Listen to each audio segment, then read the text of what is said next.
Dear listener, welcome to the Hercule Poirot story podcast and Poirot's bedtime case, The Silent Guest. Tonight we step into Whispering Oaks Manor, a grand Sussex estate in 1928. Cloaked in mist and storm, rain pounds the old walls, hiding a deadly secret within. Join Hercule Poirot as he unravels a web of lies. Dim your lights, sip a warm drink, and test your wits. Can you spot the killer before Poirot? In this quiet night, even silence holds danger. Chapter 1. The Nocturnal Shadow.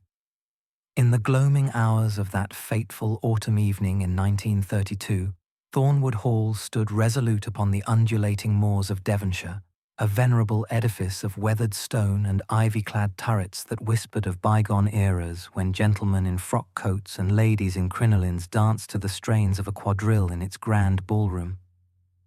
The manor, with its labyrinthine corridors and chambers furnished in the opulent style of the Edwardian age, velvet-upholstered settees, crystal chandeliers suspended from coffered ceilings, and walls adorned with tapestries depicting chivalric exploits, harboured within its bosom a multitude of secrets, as dark and inscrutable as the fog that perpetually enshrouded the surrounding landscape. The air, crisp and laced with the briny tang of the distant sea, carried the melancholy sigh of the wind through the gnarled oaks that flanked the gravel drive, their branches clawing at the leaden sky like the desperate fingers of some spectral suppliant. The grandfather clock in the grand foyer, a monolithic timepiece of oak and brass imported from the continent some decades prior, told the hour of 9 with a resonant boom that reverberated through the halls like the knell of impending doom. Its pendulum swung with inexorable precision, a metronome to the rhythms of the household, where servants and masters alike moved in a choreographed ballet of deference and command. Outside, the moors stretched endlessly, a desolate expanse of heather and bog where the occasional cry of a curlew pierced the twilight, evoking in the soul a profound sense of isolation and foreboding. Thunder grumbled on the horizon, a low, ominous rumble that betokened a tempest yet to unleash its fury, and the first spatters of rain began to patter against the mullioned windows, blurring the demarcation between the world without and the shadowed realm within. It was upon this stage of atmospheric disquiet that Lord Evelyn Montague, the master of Thornwood Hall, prepared to retire for the evening. A man of 65 summers, Lord Montague cut an imposing figure even in repose, his frame tall and erect, unbowed by the passage of years. His countenance was one of aristocratic severity, an aquiline nose that spoke of Roman patricians, piercing blue eyes that had stared down foreign dignitaries in the smoke-filled salons of Vienna and the sun-baked verandas of Cairo, and a mane of silver hair swept back from a forehead furrowed by the ceaseless machinations of diplomatic intrigue. His occupation as a retired diplomat had not only amassed for him a fortune in rare antiquities, Persian rugs, Ming vases, and illuminated manuscripts that graced every chamber, but had also forged a temperament of ironclad authority, tempered with a cynicism born of betrayals both petty and profound. Beneath this veneer, however, lurked a psyche tormented by the ghosts of regret, alliances forged in haste and shattered by ambition, familial bonds neglected in pursuit of empire's glory, and a heart, long hardened, that yearned in secret for the solace of genuine affection.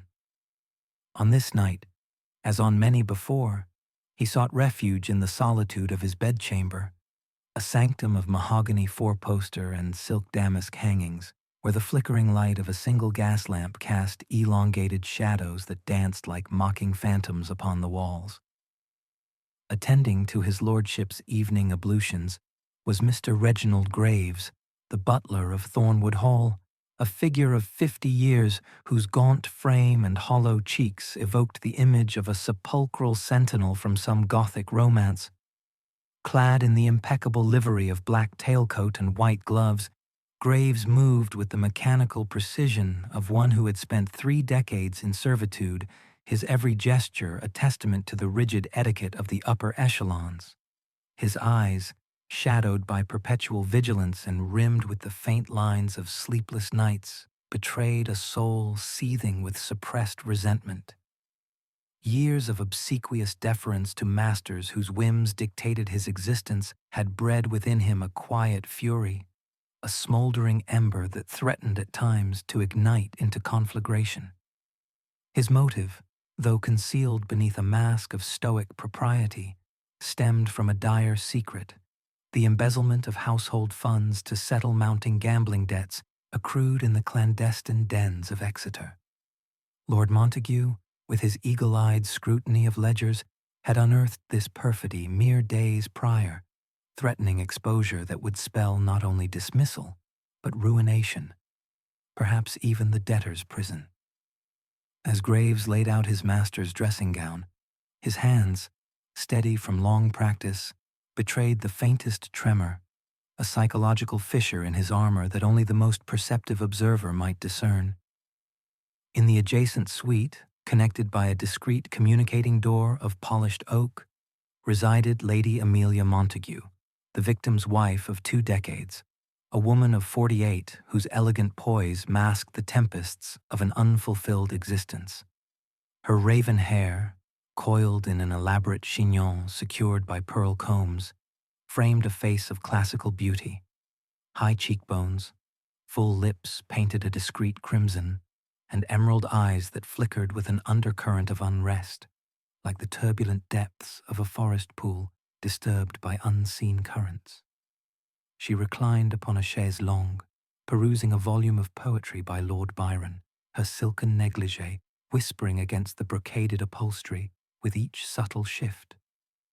Lady Amelia's psyche was a labyrinth of labyrinthine desires, woven from the threads of a union contracted for wealth and social elevation rather than the ardor of young love. Her husband, ever the absentee lord of empire, had left her adrift in a sea of ennui, her days filled with the vapid pursuits of high society, afternoon teas, charitable bazaars, and whispered assignations. A clandestine affair with a dashing cavalry officer from London, conducted through perfumed letters and stolen weekends in Bath, provided the illicit thrill that her marriage lacked.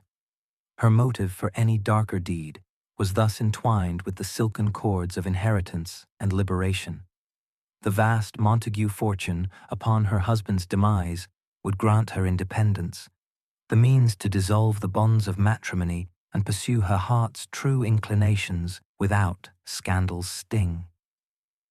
As the clock chimed the half-hour, she rose to extinguish her bedside lamp, her reflection in the mirror revealing a woman poised on the precipice of transformation, her emerald eyes gleaming with a mixture of apprehension and anticipation. Down the shadowed corridor, in the oak-panelled library, where leather-bound tomes lined the walls from floor to ceiling, and a fire crackled merrily in the grate, lounged Reginald Montague, the prodigal son and heir apparent, a young man of 32 whose dissolute habits had already etched premature lines upon his brow.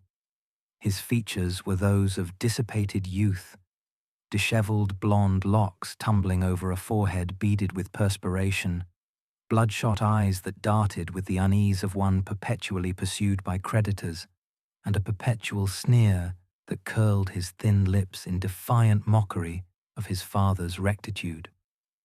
Clad in a rumpled dinner jacket, a tumbler of brandy clutched in his hand like a talisman against the chill of reality, Reginald embodied the archetype of the wastrel scion, his days squandered in the gaming hells of Monte Carlo and the racetracks of Ascot, his nights drowned in the haze of opium dens and the embraces of fleeting paramours. His psyche was a roiling cauldron of resentment and desperation, fueled by the elder Montague's unyielding refusal to indulge his extravagances. "You shall learn responsibility, boy," the Lord had thundered during their latest altercation, mere hours before, over a telegram demanding yet another bailout from ruinous debts. Reginald's motive burned with the fierce flame of greed. The inheritance, if secured by any means, would transform him from pauper to prince, allowing him to indulge his vices without restraint. As he swirled the amber liquid in his glass, staring into the fire's hypnotic glow, a fleeting shadow crossed his mind, the silhouette of a darker path to fortune, dismissed with a bitter laugh that echoed hollowly in the empty chamber.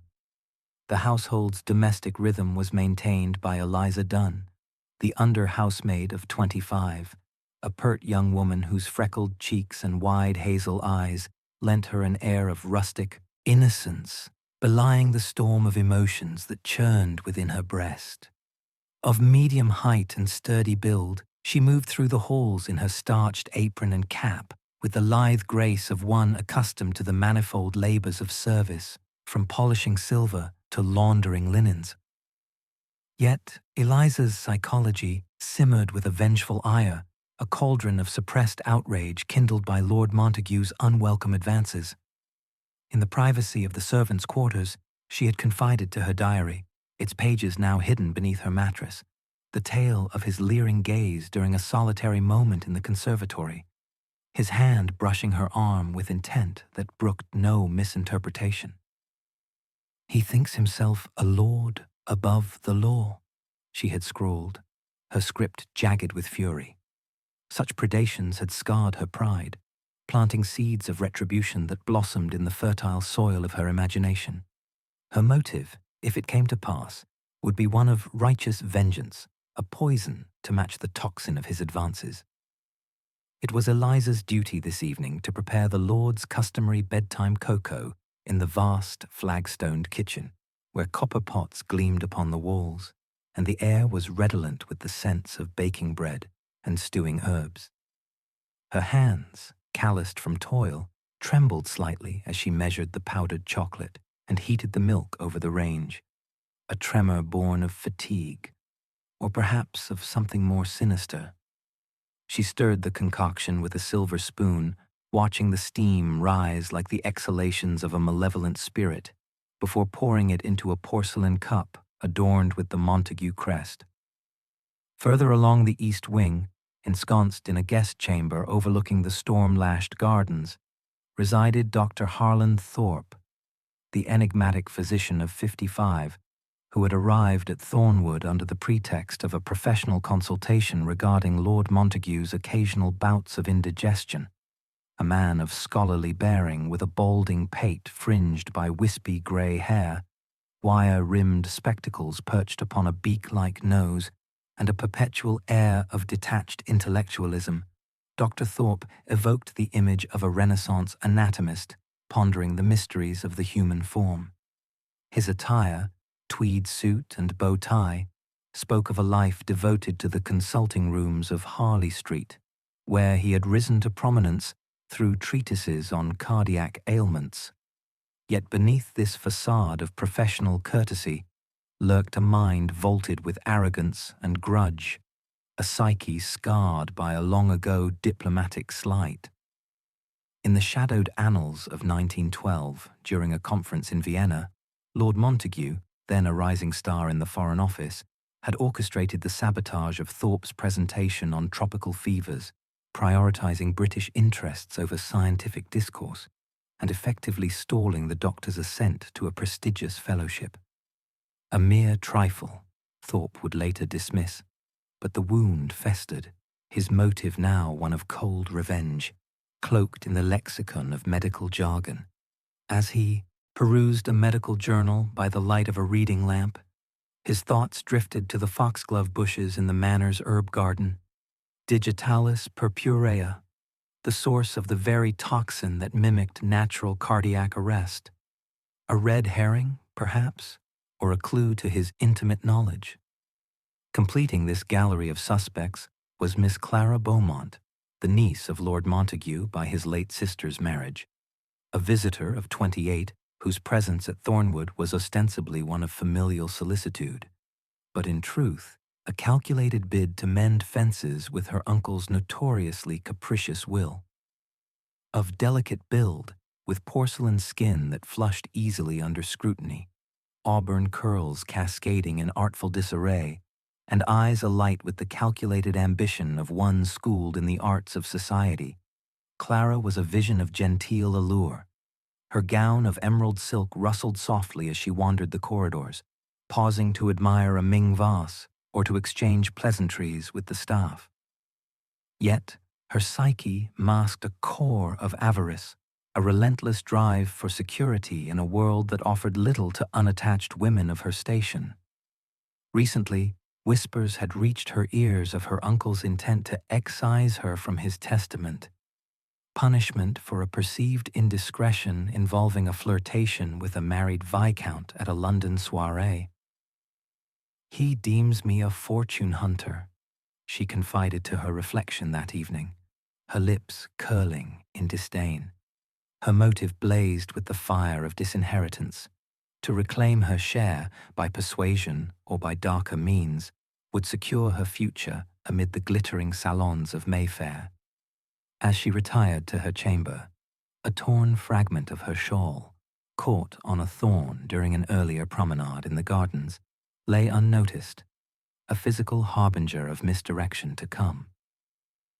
As the clock struck 10, Eliza bore the tray with the steaming cocoa to Lord Montague's chamber, her footsteps muffled by the thick Aubusson carpet. The door creaked open to reveal the lord seated at his escritoire, quill in hand, perusing a missive from an old colleague in Constantinople. "Ah, done," he murmured without looking up, his voice a gravelly baritone honed by years of oratory. "Set it there, and be off with you." Eliza complied, her hazel eyes lingering a moment on the cup before withdrawing with a curtsy. Montague lifted the porcelain to his lips, sipping pensively the warm, chocolatey elixir, its sweetness masking any acrid undertone that might have signaled peril. He extinguished the gas lamp at past, the room plunging into Stygian darkness save for the sliver of moonlight filtering through the curtains, and reclined upon his four-poster, the sheets crisp and scented with lavender. The household, thus settled, retired into the arms of Morpheus, or feigned such repose. Lady Amelia slipped a letter beneath her pillow, its seal unbroken. Reginald drained his brandy and slumped before the fire, snoring fitfully. Eliza bolted her door against imagined intruders. Dr. Thorpe extinguished his lamp with a clinical snap. Clara murmured a prayer, her fingers twisting a locket, and Graves patrolled the corridors one final time, his lantern casting elongated shadows that seemed to mock his vigilance.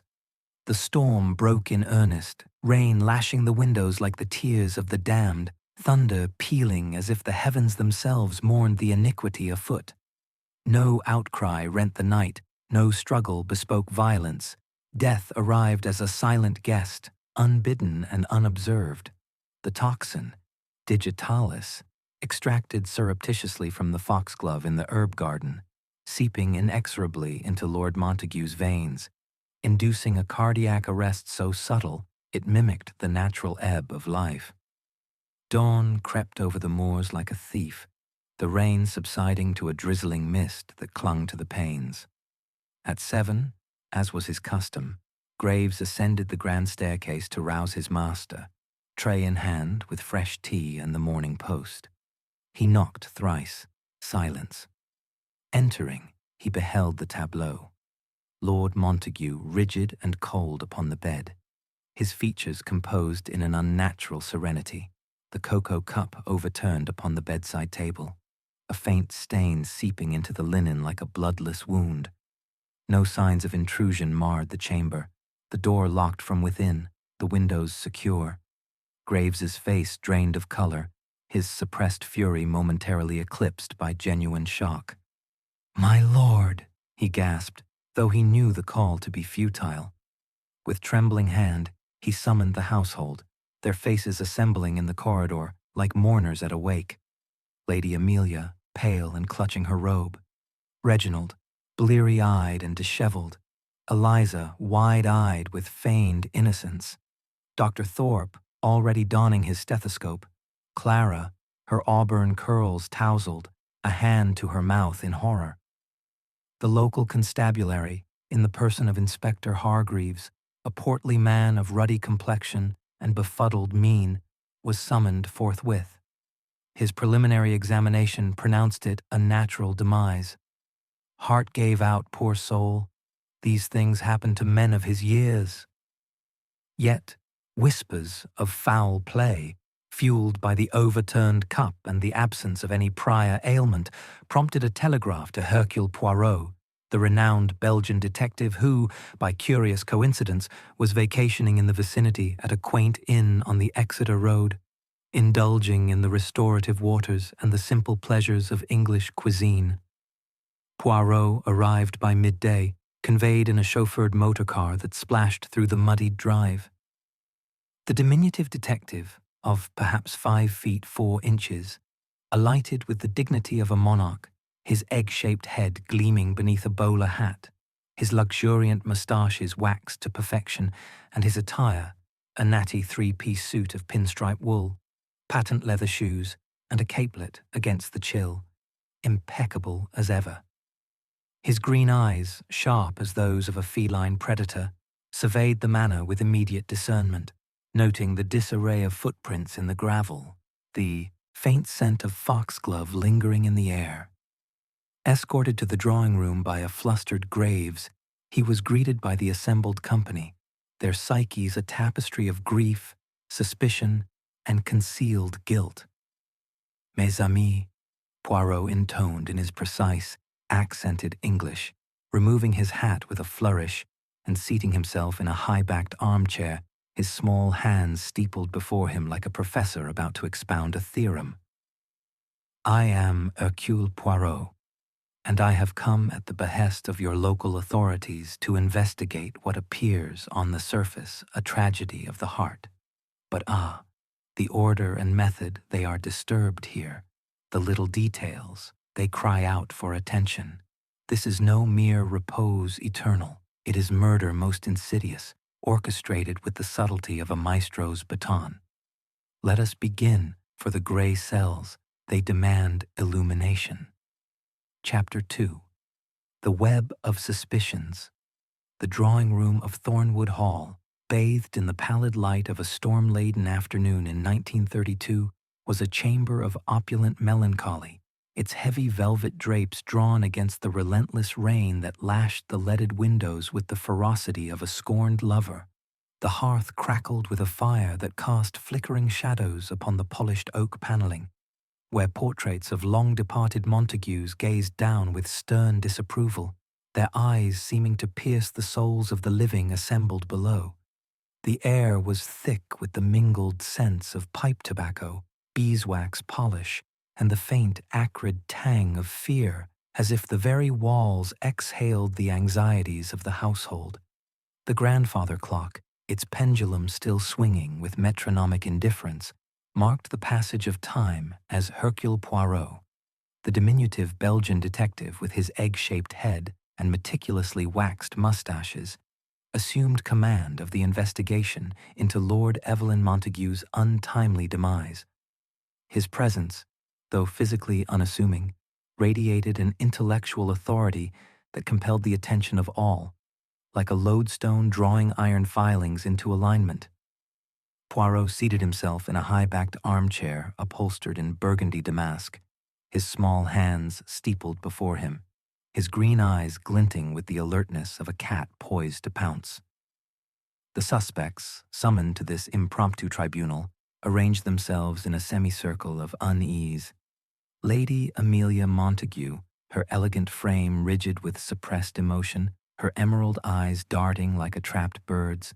Reginald Montague slouched in a wing-back chair, his bloodshot eyes betraying a night of restless debauch.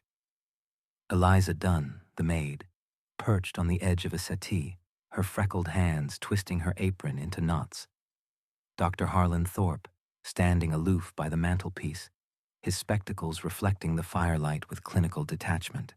Mr. Reginald Graves, the butler, erect as a sentinel near the door, his gaunt features schooled into impassivity, and Miss Clara Beaumont, seated with demure grace, her auburn curls catching the glow of the chandelier above, her expression one of calculated innocence. The storm outside roared its crescendo, thunder rolling across the moors like the rumble of distant artillery. As Poirot commenced his interrogations, his voice a precise instrument of inquiry, accented with the cadence of his native Walloon. "Madame Montague," he began, addressing the lady of the house with a deferential incline of his head, "describez-moi, s'il vous plaît, the habits of your late husband on the evening past. Was there aught in his demeanour that struck you as unusual? His tone was gentle, yet probing, as if coaxing a reluctant flower to unfurl its petals. Lady Amelia, her raven hair still coiled in its chignon, though now slightly askew, adjusted her shawl with fingers that trembled faintly. Her voice, a tremulous contralto, carried the weight of practiced composure.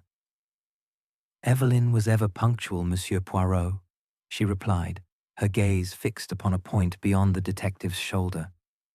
"He retired at 10, as was his custom, with his cocoa prepared by Eliza. He seemed preoccupied, perhaps, but no more than usual. The chill in the air, the storm brewing, it made us all somewhat uneasy." Her eyes flickered briefly toward Reginald, a fleeting glance that spoke of shared secrets, a psychological clue that Poirot noted with a subtle twitch of his moustache. Her composure, so carefully maintained, cracked like porcelain under strain, suggesting a woman wrestling with guilt or fear of discovery.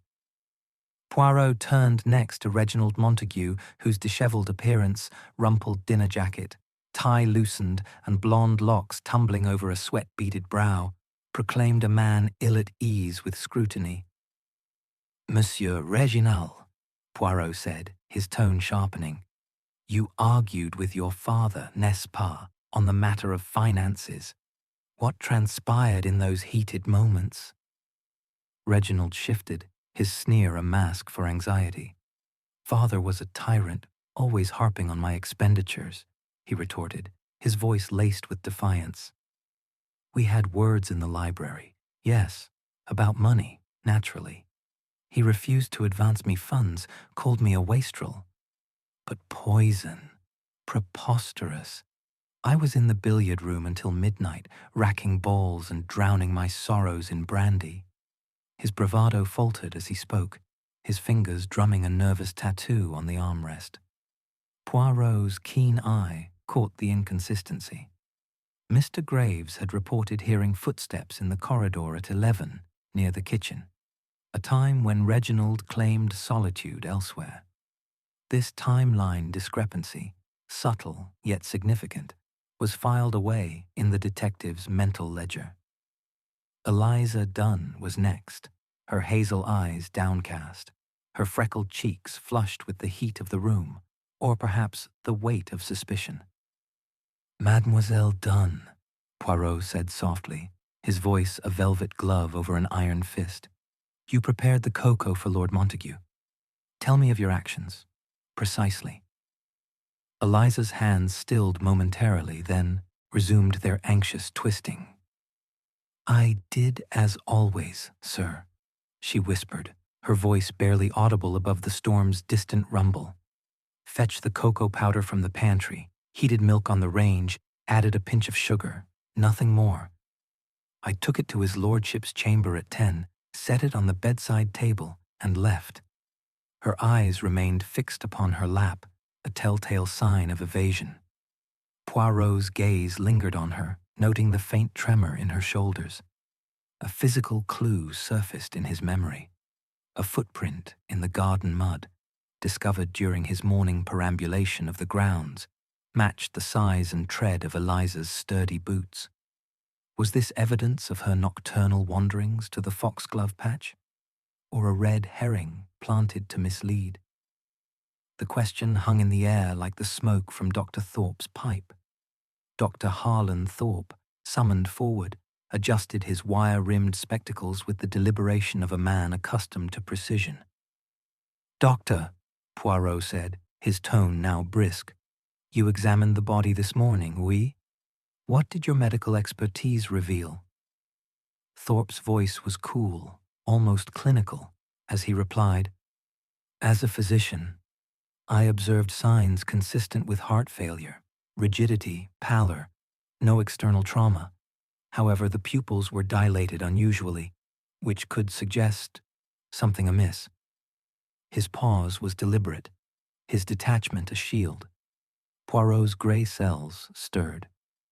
A search of Montague's desk had uncovered a letter, yellowed with age, detailing a diplomatic slight in Vienna, where Montague's machinations had humiliated Thorpe before an international assembly. This grudge, though cloaked in professional courtesy, provided a motive of revenge, sharpened by Thorpe's intimate knowledge of toxicology. The doctor's calm demeanor, too perfect, hinted at a psyche disciplined to conceal. Mr. Graves, standing rigidly by the door, was next. "Monsieur Graves," Poirot said, his eyes narrowing, "you locked the Manor's doors at 10, as is your duty. No intruders, you say?" "None, sir," Graves replied, his voice a monotone of practiced deference. "I made my rounds, secured every entrance, and retired to my quarters by 11. Yet his hands, clasped behind his back, betrayed a tremor, a psychological clue that belied his stoic facade. Poirot recalled the ledger in Montague's study, its pages marked with discrepancies in household accounts, pointing to Graves's embezzlement, a secret on the brink of exposure, a motive as potent as any. The butler's vigilance, so lauded, now appeared a performance to deflect suspicion. Miss Clara Beaumont, the final suspect, met Poirot's gaze with a smile that was both charming and calculated. "Mademoiselle Beaumont," he said, "your uncle spoke of revising his will, did he not? What was your interaction with him last evening?" Clara's auburn curls bobbed as she leaned forward, her voice a melodic lilt. "Uncle Evelyn mentioned the will. Over dinner, yes. He was displeased with me, I fear, over a trifling matter in London. I retired to my room to read, seeking solitude.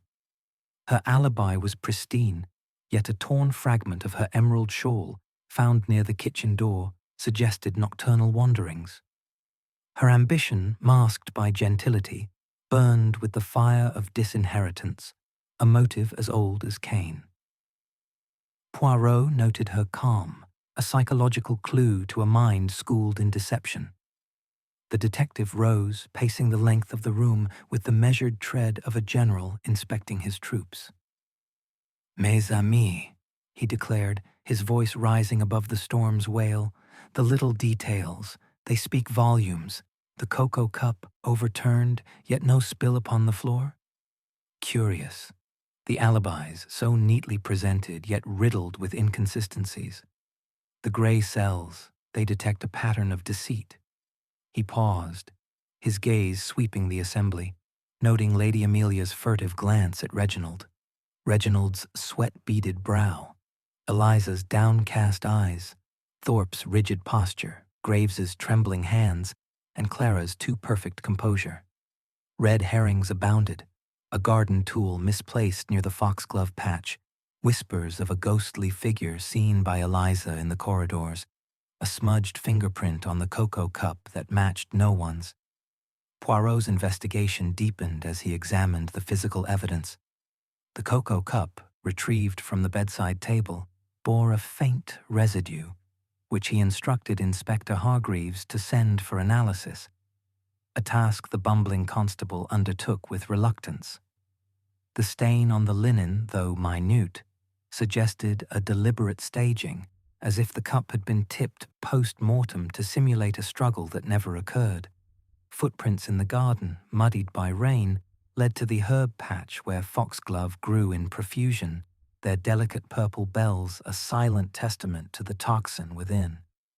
A glove, stained with soil, was discovered in Dr. Thorpe's valise during a discreet search, planted perhaps to incriminate or evidence of his own perfidy. The Manor's keys, entrusted to Graves, were accounted for, yet a spare was missing from the butler's pantry, hinting at unauthorized access. Psychological clues emerged in the suspect's behaviors.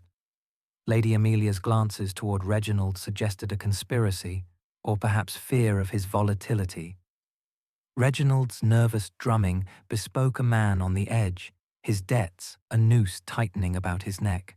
Eliza's evasiveness, coupled with her trembling hands, hinted at knowledge, or guilt, she dared not voice.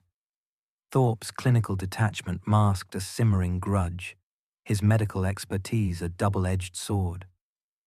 Graves's tremor, so subtle, betrayed a man haunted by the spectre of ruin.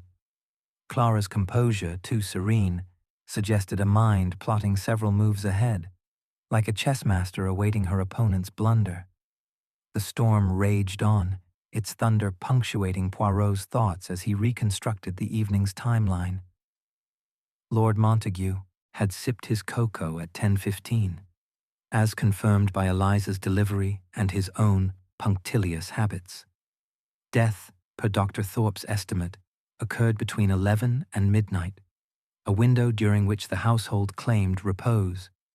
Yet footsteps echoed, alibis clashed, and motives intertwined like the threads of a Gordian knot. The silent guest, Poirot mused aloud. It was no phantom, but a poison administered with intimacy. The hand that struck knew the victim's habits, his vulnerabilities. This is no crime of passion, but of cold calculation. As the interrogation concluded, the suspects dispersed, their faces etched with unease.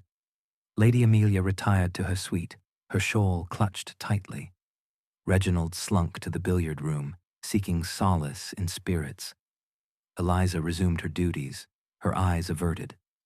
Thorpe returned to his journals, his pen scratching furiously. Graves resumed his patrols, his lantern casting long shadows, and Clara lingered, offering Poirot a smile that promised cooperation or manipulation. The detective remained in the drawing room, his gray cells alight with the puzzle's complexity. "The web of suspicions," he murmured. "It is intricate, but not impenetrable. The truth, it hides in the shadows of the past, and I, Hercule Poirot, shall bring it into the light." Chapter 3. Shadows of the Past. As twilight descended upon Thornwood Hall, the storm that had battered the Devonshire moors subsided to a sullen drizzle, cloaking the ancient manor in a shroud of mist that curled like ghostly tendrils about its ivy-clad turrets. The air within the hall grew oppressive, heavy with the scent of damp stone, wood smoke, and the unspoken dread that permeated the household. The library, a cavernous chamber lined with leather-bound tomes and illuminated by the fitful glow of a chandelier, became Hercule Poirot's sanctuary for deeper inquiry into the enigma of Lord Evelyn Montague's murder. The Belgian detective, his egg-shaped head tilted in contemplation, his waxed mustaches quivering with the intensity of his thoughts, stood before a towering bookcase, his small, immaculate figure dwarfed by the weight of centuries-old knowledge. His green eyes, sharp as polished emeralds, scanned the spines of ancient volumes, seeking not literary solace, but the hidden truths buried in the manor's archives. Thunder, now distant, rolled like a fading drumbeat, underscoring the gravity of the moment as Poirot delved into the shadows of the past to illuminate the present crime. The library's air was thick with the musty aroma of vellum and ink, and the crackle of the hearth provided a counterpoint to the soft patter of rain against the windows. Poirot, ever methodical, had requisitioned the household's ledgers, correspondence, and diaries, which now lay spread across a mahogany table, their pages yellowed and brittle, like the bones of forgotten secrets. The suspects, released from the drawing room's interrogative crucible, had dispersed to their respective retreats, their psyches frayed by the detective's relentless probing. Yet their words, their glances, their hesitations lingered in Poirot's mind, each a thread in the intricate tapestry of deceit he was determined to unravel. The silent guest, digitalis, the poison extracted from the foxglove, had claimed Lord Montague with a subtlety that bespoke intimate knowledge, and Poirot's grey cells hummed with the certainty that the key to the killer's identity lay not only in the present, but in the long-buried grievances of yesteryear. Poirot resumed his interrogations with a renewed vigour, summoning each suspect individually to the library, where the flickering firelight cast their faces in stark relief, revealing the crevices of their souls. Lady Amelia Montague was first, her elegant frame swathed in a gown of midnight blue, her raven hair now loosened from its chignon, cascading in soft waves that framed her pale countenance. "Madame," Poirot began, his voice a blend of courtesy and steel, "you spoke of your husband's preoccupation, but there is more, n'est-ce pas? A matter of the heart, perhaps, that weighed upon you both?" Lady Amelia's emerald eyes widened, a flicker of panic betraying her composure. I know not what you mean, Monsieur Poirot," she stammered, her fingers clutching the armrest of her chair. But under his unyielding gaze, she faltered, her voice dropping to a whisper. "Very well," Evelyn suspected. "An indiscretion. A gentleman in London. A cousin, distant but dear. Our correspondence was private, but he found a letter. He threatened divorce, ruin." Her admission, wrung from her like water from a stone, revealed a motive woven from the threads of passion and survival. The fortune she stood to inherit would secure her freedom, but her insomnia, corroborated by Clara's testimony of hearing pacing in the night, suggested a psyche tormented by guilt or fear. Poirot noted this psychological clue, filing it alongside her furtive glances at Reginald, which hinted at a deeper alliance. Reginald Montague was next, summoned from the billiard room where the clack of ivory balls had provided a hollow distraction. His disheveled appearance, blonde locks matted with sweat, dinner jacket stained with brandy, spoke of a man unraveling under pressure.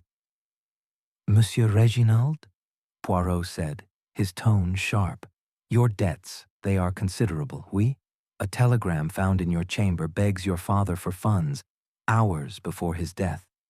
Where were you truly at 11 when footsteps were heard?" Reginald's sneer faltered, his bloodshot eyes darting to the fire. "I told you. I was in the billiard room," he snapped, but his voice cracked like thin ice.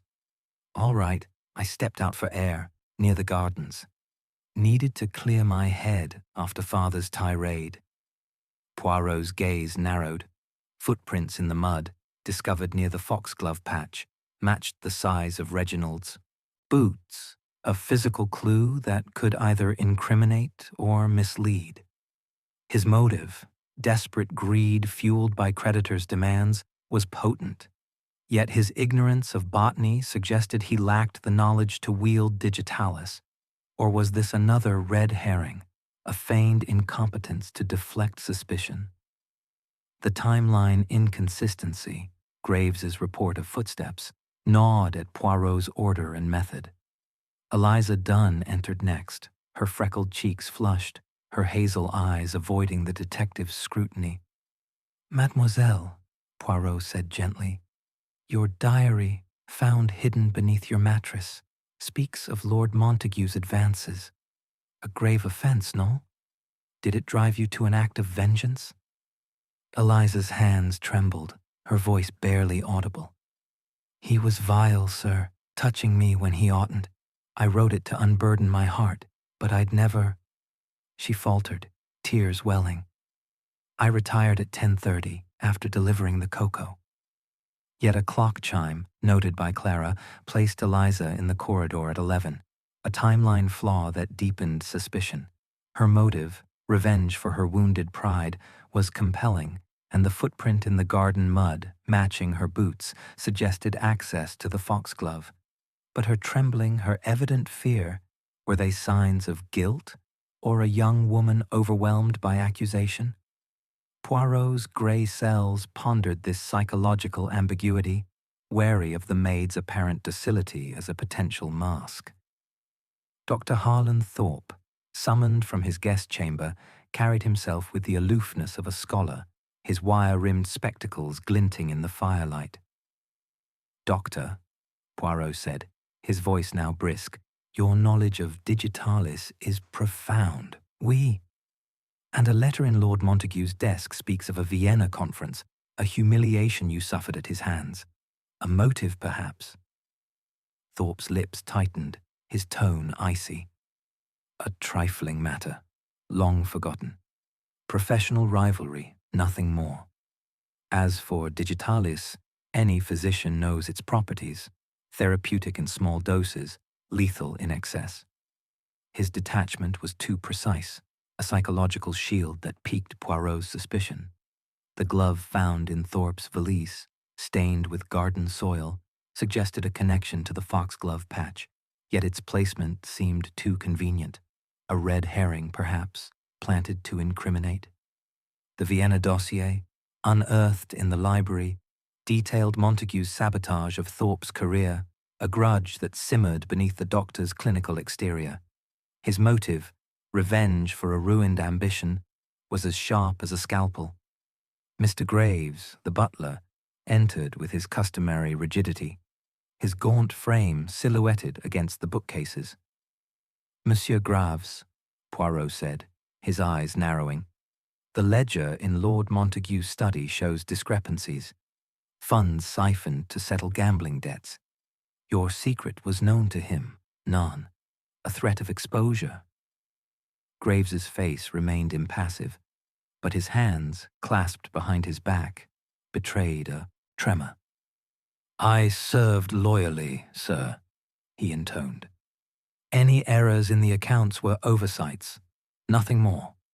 Yet the ledger's entries, meticulously annotated by Montague, confirmed embezzlement, a motive that loomed like a spectre. Graves's claim of retiring at 11 was contradicted by a creaking floorboard reported by Eliza, placing him near the kitchen at the critical hour.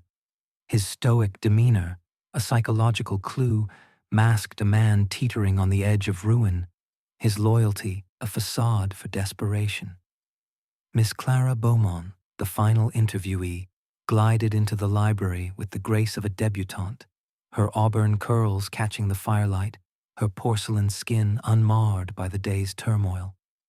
"Mademoiselle," Poirot said, his tone softening, "your uncle's will, it excluded you recently, oui? A harsh blow for one so young and ambitious." Clara's smile was a delicate mask. "Uncle Evelyn was mercurial," she replied, her voice a melodic lilt. "He spoke of altering the will after a misunderstanding in London. I pleaded my case at dinner, but he was resolute. I retired to read, seeking solace."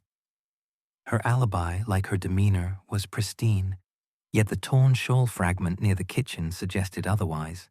Her motive, disinheritance, burned with the fire of thwarted ambition, and her calm bespoke a mind calculating every move. Poirot noted this psychological clue, wary of her charm as a potential weapon. The detective's investigation deepened as he sifted through the library's archives. A bundle of letters, tied with faded ribbon, revealed Lady Amelia's correspondence with her lover, confirming her motive for freedom. A telegram in Reginald's room, crumpled and discarded, begged for funds to appease creditors, underscoring his desperation. Eliza's diary, its pages jagged with fury, documented Montague's advances, a motive for vengeance. The Vienna dossier, buried in a locked drawer, exposed Thorpe's humiliation, a wound still raw. The ledger, its ink fresh, catalogued Graves's theft, a secret poised to destroy him. Clara's exclusion from the will, noted in Montague's meticulous hand, fueled her ambition. Each document was a thread in the web of motives, woven with care and malice. Physical evidence mounted. The cocoa cup's residue, sent for analysis, hinted at digitalis, though results were pending. The garden footprints, now blurred by rain, led to the foxglove patch, implicating multiple suspects. The glove in Thorpe's valise, the missing key from Graves's pantry, the shawl fragment near the kitchen. All were clues or misdirections, their truth obscured by the storm's chaos. Timeline inconsistencies plagued the case. Montague sipped his cocoa at 10:15, died between 11 and midnight, yet footsteps and creaks placed suspects in motion when they claimed repose. Red herrings proliferated, a gardener's tool stained with soil found near the stables. Eliza's tale of a ghostly figure in the corridors, a smudged fingerprint on the cup, untraceable. Poirot paced the library, his footsteps muffled by the Persian rug, his mind a whirl of connections. "The silent guest," he murmured. "It whispers of betrayal close to home. The poison, it was no stranger's hand, but one intimate with the victim's routines. The motives, they intertwine, yet one thread is tauter than the rest." He paused by the fire, his silhouette small yet commanding, his grey cells alight with the puzzle's complexity. The shadows of the past, grudges, betrayals, desires, cast long tendrils over Thornwood Hall, and Poirot knew that the truth lay buried in their depths, awaiting his relentless pursuit. Chapter 4. The Labyrinth of Deceit. The night had enfolded Thornwood Hall in a mantle of inky blackness, the storm's ferocity reduced to a mournful drizzle that tapped insistently against the manor's leaded windows, as if the heavens themselves sought entry to witness the unraveling of its secrets. Within the ancient walls, the air was thick with the scent of beeswax candles and the lingering musk of fear, a palpable tension that clung to the tapestries and polished oak like a second skin. Hercule Poirot, the diminutive Belgian detective with his egg-shaped head and meticulously waxed mustaches, stood in the grand foyer, his patent leather shoes gleaming in the dim glow of a chandelier, his green eyes alight with the fervor of a mind navigating the labyrinth of deceit. The grandfather clock, its pendulum swinging with relentless precision, tolled the hour of 9, its chimes a somber prelude to the confrontations Poirot had orchestrated to pierce the veil of lies shrouding Lord Evelyn Montague's murder. The silent guest, digitalis, the insidious toxin extracted from the foxglove, had claimed its victim with a subtlety that demanded a perpetrator of cunning, and Poirot's grey cells thrummed with the certainty that the truth, though obscured by misdirection, was within his grasp.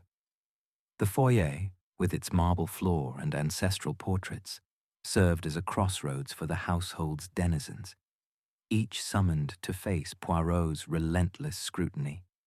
The suspects, their psyches frayed by 2 days of suspicion, moved like spectres through the corridors, their footsteps echoing in the stillness.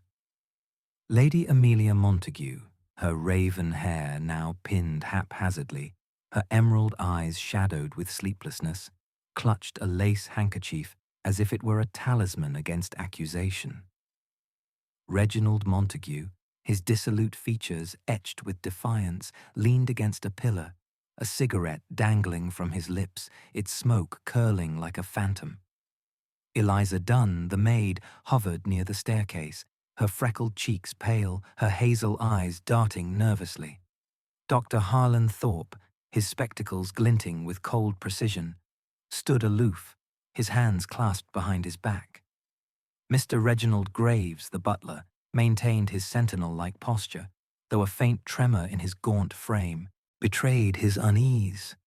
Miss Clara Beaumont, her auburn curls immaculate, her porcelain skin unmarred, glided into the space with a smile that masked her ambition.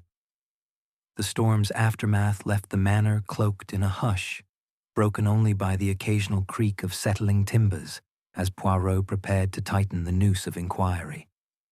The detective had spent the afternoon poring over the physical evidence, each item a piece in the puzzle of Montague's demise.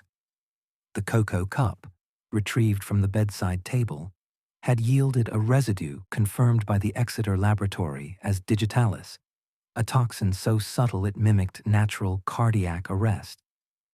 Footprints in the garden, though blurred by rain, traced a path to the foxglove patch, their sizes implicating Eliza, Reginald, and possibly Thorpe. A glove stained with soil found in Thorpe's valise suggested either guilt or a frame. A missing key from Graves's pantry hinted at unauthorized access to the kitchen, where the cocoa was prepared. A torn fragment of Clara's emerald shawl, discovered near the kitchen door, pointed to her nocturnal wanderings. Red herrings proliferated, a gardener's trowel, inexplicably placed in the stables. Eliza's tale of a ghostly figure in the corridors, a smudged fingerprint on the cup, untraceable. Poirot's method demanded order, yet the evidence swirled like leaves in a tempest, each clue a potential trap. To unravel this labyrinth, Poirot orchestrated a series of confrontations, summoning pairs of suspects to the library, where the fire's glow cast long shadows, and the air was heavy with the scent of old leather and ink. His strategy was to provoke, to let the friction between suspects ignite revelations. First, he paired Eliza and Reginald, their mutual suspicion palpable. "Mademoiselle Dunn," Poirot began, his voice a velvet blade. "You accuse Monsieur Reginald of tampering with the cocoa. Oui? You saw him near the kitchen at 11, despite his claim of solitude in the billiard room." Eliza's hands twisted her apron, her voice trembling. "I saw him, sir, skulking by the pantry door, looking shifty. He's always after money. Maybe he thought poison'd get him the inheritance quick." Her accusation, laced with fear, was a psychological flare, illuminating her desperation to deflect suspicion. Reginald's sneer curled into a snarl. "Lies! This chit's got it in for me, probably because father spurned her advances." His counterattack, vicious and unfounded, revealed his volatility, a psychological clue to a man cornered by debts. "Besides, I saw Graves with a key in his hand, late that night. Ask him what he was up to." The accusation shifted the spotlight, a classic misdirection, yet Poirot noted the timeline. Graves's claim of retiring at 11 was contradicted by Reginald's observation, deepening the butler's exposure. Next, Poirot summoned Graves and Dr. Thorpe, their contrasting demeanors, stoic servitude versus clinical arrogance, a study in opposition. "Monsieur Graves," Poirot said, his eyes narrowing, "a key is missing from your pantry, a key that unlocks the kitchen. And you, Dr. Thorpe, possess knowledge of digitalis. Did you, perhaps, collaborate in this silent murder?" Graves's tremor intensified, his voice a strained monotone. "The keys were all accounted for, sir. I locked the manor tight. If a key's gone, someone took it." His deflection pointed to an unseen thief, but his trembling hands betrayed a psyche unraveling under the threat of exposure for his embezzlement. Thorpe's lips tightened, his spectacles flashing. "Absurd! My expertise is medical, not criminal. That glove in my valise, planted no doubt to incriminate me." His denial was swift, his detachment a shield, yet Poirot recalled the Vienna dossier, the grudge that fueled Thorpe's motive. The glove, too conveniently placed, suggested a frame, possibly by Graves, whose access to the guest chambers was unquestioned. The confrontation yielded no confession, but the tension between the two men crackled like static, revealing fissures in their alibis. Lady Amelia and Clara were next, their interaction a delicate dance of accusation and evasion. "Madame," Poirot said, addressing Lady Amelia, "your insomnia kept you awake, oui? Did you hear Mademoiselle Beaumont in the corridor near the kitchen where her shawl was torn?" Lady Amelia's handkerchief fluttered, her voice quavering. "I heard footsteps, yes, light and quick, like Clara's. She's cunning, Monsieur Poirot. Perhaps she sought to secure her place in the will." Her accusation, tinged with hysteria, revealed a psyche fraying under the weight of her own secrets, her affair, her fear of divorce. The psychological clue was stark. Her desperation to shift blame suggested complicity or terror. Clara's smile remained serene, her voice a melodic lilt. "Dear Aunt Amelia, your nerves betray you. I was in my room, reading. The shawl? I lost it in the garden earlier, a trivial matter."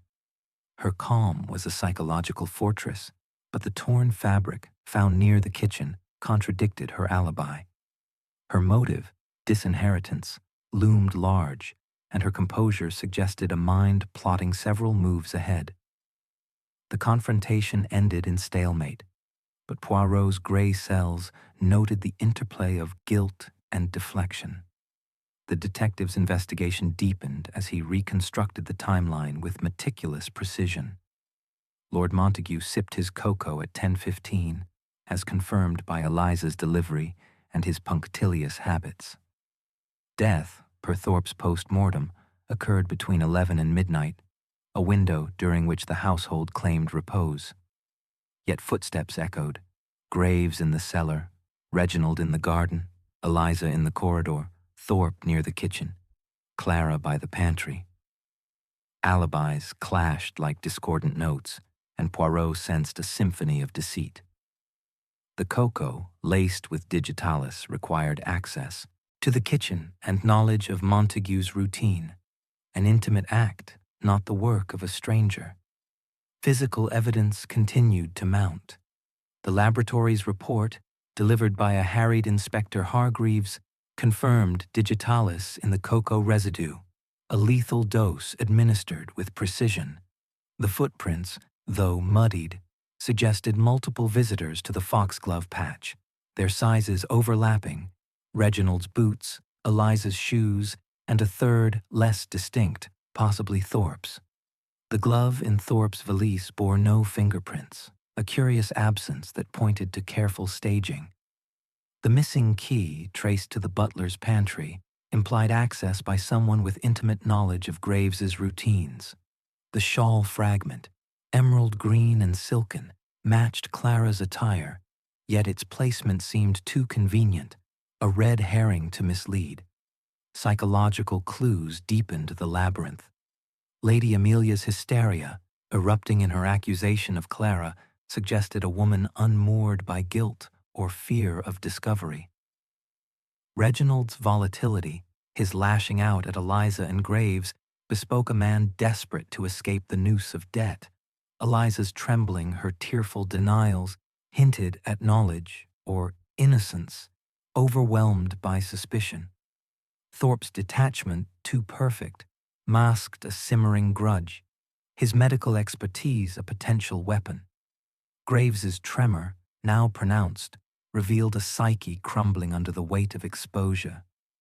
Clara's calm, unshakable, suggested a master manipulator, her ambition a driving force.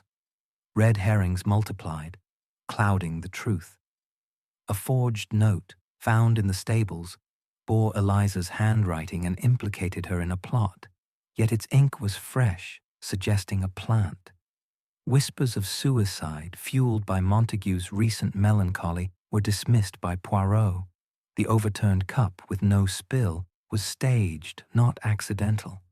The ghostly figure Eliza claimed to see, a shadowy form in the corridors, was unverified, a tale to distract. Poirot's grey cells sifted these distractions, seeking the kernel of truth amid the chaff. The detective orchestrated one final confrontation, gathering all suspects in the dining room, where the long mahogany table gleamed under candlelight, its surface reflecting their strained faces. "Mes amis," Poirot declared, his voice rising above the drizzle's patter. "The labyrinth of deceit is intricate, but not insoluble. The poison, it was no chance act but a deed of calculation. The clues, footprints, gloves, keys, shawls, they point to many, yet conceal one. The motives, greed, revenge, freedom, they intertwine, but one burns brightest." He paused, his gaze sweeping the assembly, noting Lady Amelia's clenched handkerchief, Reginald's twitching fingers, Eliza's downcast eyes, Thorpe's rigid posture, Graves's trembling hands, Clara's serene smile. "The silent guest," he continued. "It was invited by a hand that knew its victim intimately. Tomorrow, I shall reveal the truth." The suspects dispersed, their faces etched with dread. Lady Amelia retired, her steps faltering. Reginald stormed to the billiard room, his cigarette extinguished. Eliza fled to the servants' quarters, tears streaming. Thorpe retreated to his journals, his pen still. Graves resumed his patrols, his lantern flickering. Clara lingered, her smile unwavering. Poirot remained, his silhouette small yet commanding in the candlelight, his grey cells alight with the puzzle's complexity. The labyrinth of deceit was closing, and the truth, though elusive, was within reach. Chapter 5. The Revelation of the Grey Cells. The drizzle that had cloaked Thornwood Hall in a mournful veil had ceased by the morning of the third day, leaving the Devonshire moors bathed in a pale, reluctant sunlight that filtered through the mist like a half-hearted apology from the heavens. Within the manor, the air was heavy with the scent of polished wood and fading embers, the silence broken only by the soft tread of servants and the distant toll of the grandfather clock, its chimes a sombre reminder of time's inexorable march. The dining room, with its long mahogany table gleaming under the crystalline glow of a chandelier, had been transformed into a stage for Hercule Poirot's final act of revelation. The diminutive Belgian detective, his egg-shaped head held high, his waxed moustaches immaculate, stood at the head of the table, his patent leather shoes reflecting the candlelight, his green eyes alight with the certainty of truth unveiled. The suspects, summoned for this denouement, sat in a tense semicircle, their faces etched with dread, anticipation, and the flickering hope of exoneration. The silent guest, digitalis, the insidious poison that had claimed Lord Evelyn Montague, had woven a labyrinth of deceit, but Poirot's grey cells, ever relentless, had traced its threads to their source. The room was a tableau of Edwardian opulence, its walls adorned with tapestries depicting pastoral idyls, now rendered ironic by the grim proceedings. Lady Amelia Montague, her raven hair pinned tightly, her emerald eyes shadowed by sleepless nights, clutched a lace handkerchief, her elegance a fragile veneer over a psyche frayed by fear. Reginald Montague, his blonde locks dishevelled, his bloodshot eyes darting, sat slumped, a cigarette unlit between his fingers, his defiance eroded by the weight of suspicion. Eliza Dunn, the maid, perched on the edge of her chair, her freckled cheeks pale, her hazel eyes brimming with unshed tears, her apron twisted into knots. Dr. Harlan Thorpe, his wire-rimmed spectacles glinting, maintained his clinical detachment, though his hands, clasped tightly, betrayed a flicker of unease. Mr. Reginald Graves, the butler, stood rigid by the door, his gaunt frame a silhouette of stoic servitude, yet his trembling hand spoke of a soul on the brink of collapse. Miss Clara Beaumont, her auburn curls catching the candlelight, her porcelain skin unmarred, offered a serene smile that masked her ambition, her eyes calculating every move. The air was thick with the musk of tension, as if the very walls held their breath for Poirot's verdict. "Mes chers amis," Poirot began, his voice a symphony of precision and authority, rising above the faint creak of the settling manor. "We gather to unmask the silent guest, the poison that stole Lord Evelyn Montague from this mortal coil. The crime, it is one of subtlety, executed with the intimacy of one who knew the victim's habits, his vulnerabilities. The clues, physical, psychological, temporal, they have woven a tapestry of deceit, but the grey cells of Hercule Poirot, they have unravelled it thread by thread." He paused, his gaze sweeping the assembly, noting each suspect's reaction. Lady Amelia's tightened grip, Reginald's twitching fingers, Eliza's trembling lips, Thorpe's rigid posture, Graves's faint tremor, Clara's unwavering calm. Let us reconstruct the crime and reveal the hand that invited death to Thornwood Hall. Poirot paced slowly, his small frame commanding the room like a conductor before an orchestra. The method, it is clear. Digitalis, extracted from the foxglove in the garden, administered in the cocoa that Lord Montague sipped at 10:15. Death came between 11 and midnight, silent as a shadow, mimicking a natural cardiac arrest. The cocoa cup, overturned yet with no spill upon the floor, was staged post-mortem, a clue to the killer's cunning. Footprints in the garden, leading to the foxglove patch, implicated many. Mademoiselle Dunn, Monsieur Reginald, perhaps Dr. Thorpe. A glove, stained with soil, found in the doctor's valise. A missing key from the butler's pantry. A torn shawl fragment near the kitchen. All these they suggested guilt or misdirection. The motives, greed, revenge, freedom, ambition, they burned brightly in each heart, yet one flame outshone the rest. He turned first to Lady Amelia, his tone gentle yet incisive. Madame Montague, your affair with a distant cousin, discovered by your husband, threatened divorce and ruin. The inheritance, it promised freedom to pursue your heart's desire. Your insomnia, heard by Mademoiselle Beaumont, placed you awake at the critical hour. Yet your hysteria, your fear, it speaks of a soul tormented by suspicion, not the cold resolve of a poisoner. Non, you did not wield the digitalis. Lady Amelia's shoulders sagged, her handkerchief pressed to her lips, relief mingling with shame. Poirot's gaze shifted to Reginald, his voice sharpening. Monsieur Reginald, your debts, they were a noose about your neck. The telegram, begging funds, shows your desperation.